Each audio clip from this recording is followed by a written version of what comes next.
গ্রাম Bangla fish এগ্রোয়ের পক্ষ থেকে সবাইকে জানাই স্বাগত। আজ আমরা কথা বলবো এক অসাধারণ সম্ভাবনার কথা, দেশি শোল মাছ চাষ। একটা সময় ছিল যখন এই মাছ শুধুই প্রাকৃতিকভাবে ধরা হতো, কিন্তু এখন আধুনিক পদ্ধতিতে গ্রাম্য পরিবেশে চাষ করে অনেকে স্বাবলম্বী হচ্ছেন। শোল মাছ বাংলাদেশের অত্যন্ত জনপ্রিয় একটি দেশি প্রজাতি। এর চাহিদা সারা বছরই থাকে বাজারে। এই মাছের মাংস খুবই সুস্বাদু এবং পুষ্টিকর, বিশেষ করে শিশু ও রোগীদের জন্য অনেক উপকারী। শোল মাছ চাষের কিছু গুরুত্বপূর্ণ উপকারিতা। উচ্চ বাজার মূল্য। অন্যান্য মাছের তুলনায় শোল মাছ বাজারে তুলনামূলকভাবে বেশি চাহিদা এবং বেশি দামে বিক্রয় সম্ভব। শোল মাছের চাহিদা বাজারে সবসময় থাকে। দেশি মাছ হিসেবে মানুষের আস্থা ও আগ্রহ শোল মাছের প্রতি বেশি থাকে।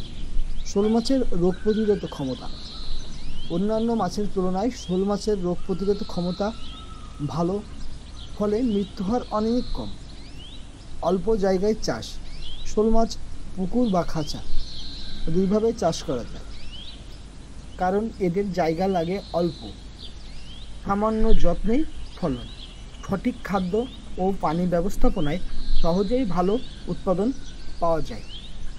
আমি আমার নিজস্ব পুকুরে গত বছর 220 পিস শোল মাছ দিয়ে লাভবান হয়েছি।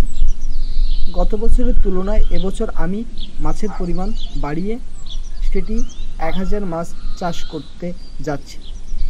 আপনারা আমার পেজে ফলো দিয়ে থাকলে অবশ্যই দেখতে পারবেন শোল মাছ কোন সময় কী রোগ প্রতিরোধ ক্ষমতার জন্য কী ওষুধ প্রয়োগ করতে হয়, কখন কী খাবার দিতে হয়, আমি আমার পেজে বিস্তারিত আলোচনা করব।